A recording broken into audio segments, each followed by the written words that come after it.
తాకట్లో ఉన్న బంగారాన్ని విడిపించి ఆ రోజున మార్కెట్ ధర కట్టి మిగిలిన డబ్బును మీకు అందిస్తుంది కొమ్మూరి గోల్డ్.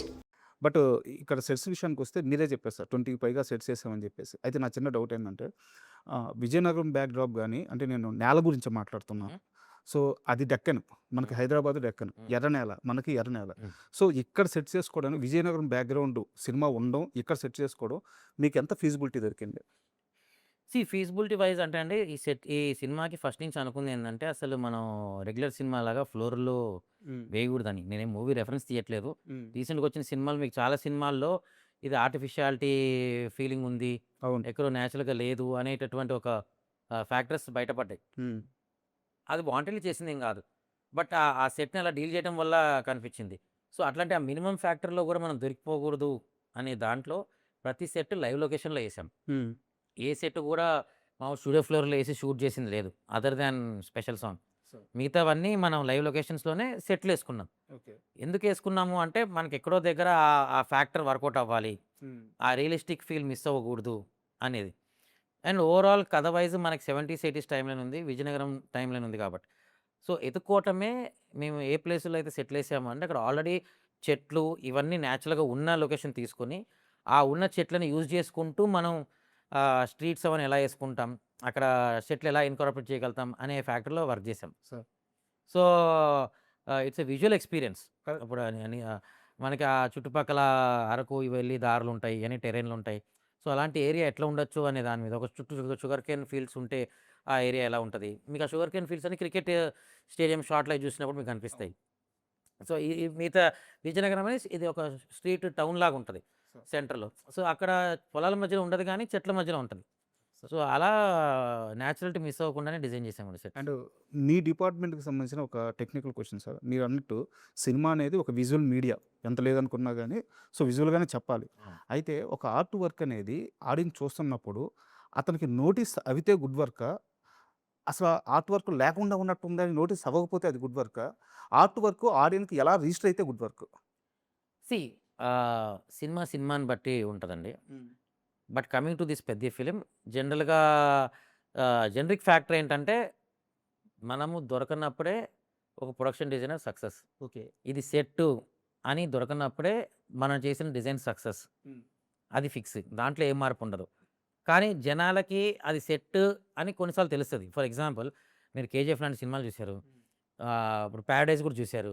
100% అవి సెట్స్ అని మీకు తెలుసు. అర్థమైపోయింది. ఎందుకు? అవి అసలు ఉండవు, లేనివి ఏసామని తెలుసు. హ్మ్. అక్కడ తప్పదు. అది సెట్ అని తెలిసినా మనకది విజువల్ ఎక్స్‌పీరియన్స్ ఇయ్యాలక్కడ. సార్. ఇక్కడ ఏంటి రియలిస్టిక్ ఫిల్ము ఒక బయోగ్రఫీ లాగా డీల్ చేస్తున్నాము. ఒక స్పోర్ట్స్ డ్రామా అన్నప్పుడు మోర్ గ్రౌండెడ్ ఉండాలి. హ్మ్.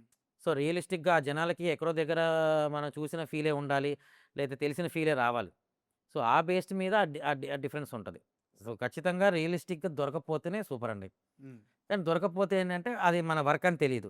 బట్ అసలు అది మ్యాటరే కాదు. మనం దొరకకపోవటమే గ్రేట్. సార్ మొత్తం మీరు ఎన్ని నెలలు పని చేశారు మొత్తం పెద్దికి? ఆల్మోస్ట్ కథ ఇన్నప్పటి నుంచి ప్రీ ప్రొడక్షన్ నుంచి అయితే ఆల్మోస్ట్ 3 ఇయర్స్ అవుతుంది. ఈ 3 ఇయర్స్ స్పాన్‌లో రామ్ చరణ్ గారు వర్క్ చూసి లేదా మీరు పడే కష్టాన్ని చూసి మీ దగ్గరకొచ్చి మీతో మాట్లాడిన ఆయన ఫీలింగ్స్ షేర్ చేసిన మూమెంట్ ఏవైనా ఒకటి షేర్ చేస్తారా? జనరల్‌గా అండి ఆయనకి నాకు ఇంటరాక్షన్ బానే ఉంటది. లైక్ హ్మ్. ఎవ్రీ సెట్‌లో ఆయన ఏదేంటి, ఎందుకు చేశాము అనే ఇన్‌పుట్ అడుగుతారు. ఎందుకు చేయాల్సొచ్చింది ఇట్లా అని, లేతే ఏదైనా ఇంట్రెస్టింగ్ ఉంటే ఇది బావుంది అని. హ్మ్. సో, హ్మ్. వెరీ క్యాజువల్‌గా ఏ సెట్ కూడా మనది చిన్నవి కావు. సార్. ఆల్మోస్ట్ సెట్ మొత్తం చూడాలంటేనే కనీసం ఒక 1 గంట, 2 గంటలు కలిసి హ్మ్. తిరిగితే అవును. గాని పనవ్వదు. అవును. సో, ఒక్కొక్క బ్లాక్‌ని బట్టి, సెట్‌లని బట్టి ప్రతి దగ్గర ఇదైంది. మన ఫ్యాక్టరీ అని చెప్తున్నా కదా! ఆ ఫ్యాక్టరీ కూడా అసలు ఎవరు సెట్ అనుకోల. హ్మ్. యూనిటోళ్ళే అనుకోల. తర్వాత కాదు మనం ఇక్కడ సెట్టేసాము, ఇవన్నీ పీకుతాము అనేంత వరకు ఎవరికీ అది సెట్ అని తెలీలా. హ్మ్. సో, ఒక్కొక్క దగ్గర ఒకటి వర్కౌట్ అయిందండి. ఆయనకిచ్చిన ఆయనకి కాంప్లిమెంట్. బాగా కుస్తీశాల బాగా నచ్చిందాయనకి. ఓకే. హ్మ్. అండ్ ఇంకో ఇక్కడ మీకు పెద్ద టాస్క్ ఏందంటే రత్నవేలు గారితో కలిసి పనిచేయడం. హ్మ్. అంటే అది ఒక్కోసారి చాలా ఈజీ అవుద్ది. ఎందుకంటే అంత పెద్ద కెమెరామాను హ్మ్. ఎంత లేదన్నా ఆర్ట్, కెమెరామాన్ అదేంటంటే భార్యాభర్తలు కలిసి కరెక్ట్. సంసారం చేసినట్టే. కరెక్ట్. అవును. సో, రత్నవేలు గారితో వచ్చిన అతి పెద్ద సమస్య ఏందంటే ఆయన లైట్ సోర్స్ ఎప్పుడు నేచురల్‌గా ఉండాలంటారు. చాలా సార్లు ఆయన ఇంటర్వ్యూలో కూడా స్టేట్మెంట్ ఇచ్చారు. అవును. సో, మీకు ఇక్కడ ఆ లైట్ సోర్స్ తీసుకోవడానికి సెట్స్ అది కాంప్లికేషన్ అయిందా? లేకుంటే ఎలా వర్క్ చేశారు? ఇప్పటిదాకా నేను పనిచేసిన ప్రీవియస్ కెమెరామెన్స్ అవ్వచ్చు, ఏదైనా అవ్వచ్చండి. జనరల్‌గా నా అండర్‌స్టాండింగ్ ఏంటంటే if you have good enough knowledge నువ్వు నీ పని నువ్వు ఎలా చేస్తున్నావు అనేది నీకు క్లారిటీ ఉంటే ఏ టెక్నీషియన్ అయినా అవతలోడికి అర్థమవుతుంది. సార్. అండ్ ఆ ట్రస్ట్ మీద వదులుతాం. అరే! ఈడు కరెక్ట్ పని చేస్తున్నాడు అనే దాంట్లోనే ఉంటది.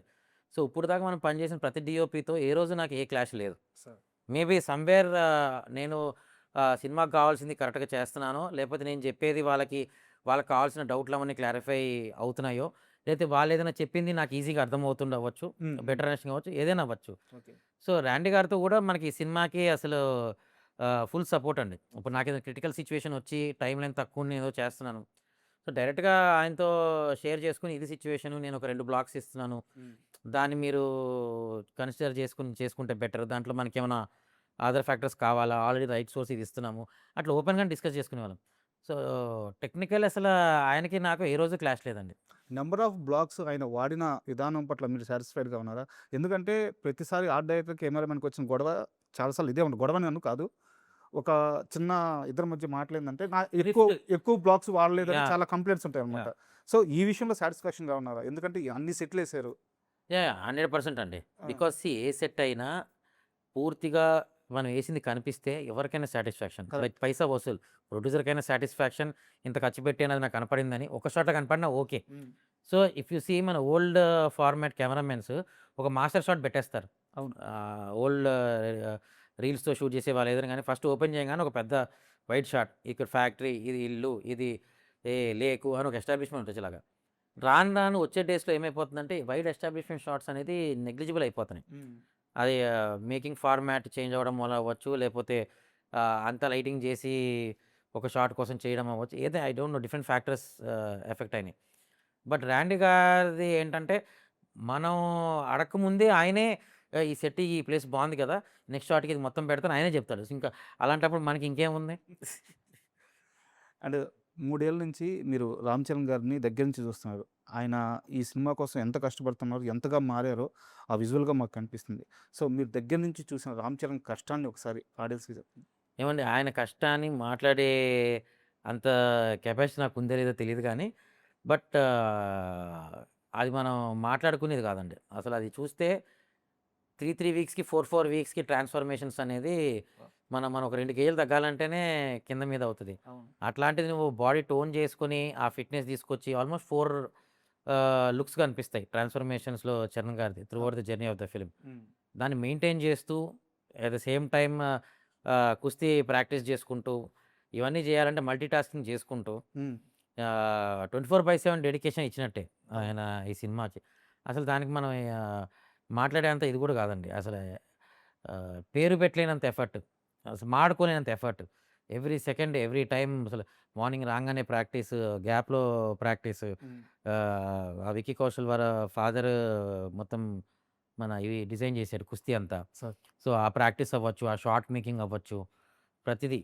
మామూలు ప్రాక్టీస్ దాంట్లో కూడా ఆయనే వచ్చి ప్రాక్టీస్ చేసి చేసుకునేలాగా.